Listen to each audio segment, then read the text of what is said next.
In this video, we're discussing how to square a binomial.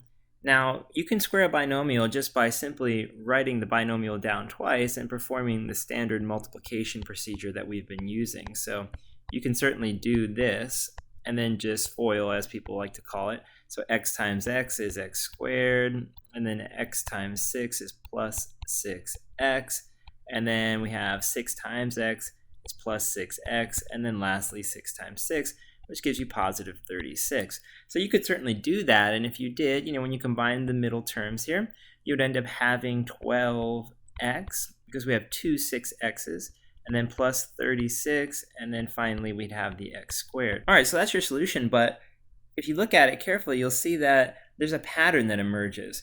Basically, this guy here, this first term, is just the first piece in the binomial squared, or the first term in the binomial squared. This guy at the end is just the second term in the binomial squared. And then what's this guy?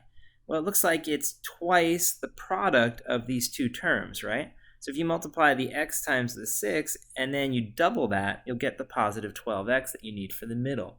So what people have said is they said, well, we can just memorize this pattern. We can just simply say, well, let's take this first term, 2x, and let's go ahead and square it. So that would be 4x squared. And then we'll take this term here, this minus 3, and we'll square that, making it a positive 9. And then we just take what? The product of these two terms. So negative 3 times 2x is negative 6x. And then we multiply it by 2 to double it. So we end up having 4x squared minus 12x plus 9. So if we just write down 2x minus 3 twice and do the standard distribution principle, we'll have 4x squared minus 6x minus 6x and positive 9. And of course, the minus 6x and the minus 6x give us the negative 12x we have here. The positive 9 is here, and the 4x squared is here. So we do indeed get the same result, whether we do the standard distribution property or whether we actually just memorize the pattern and perform it on paper. Let's do one more example then, just for practice. So here we have 2x minus 5y squared. So if we perform the pattern, remember it's the first term squared, that'll give you 4x squared.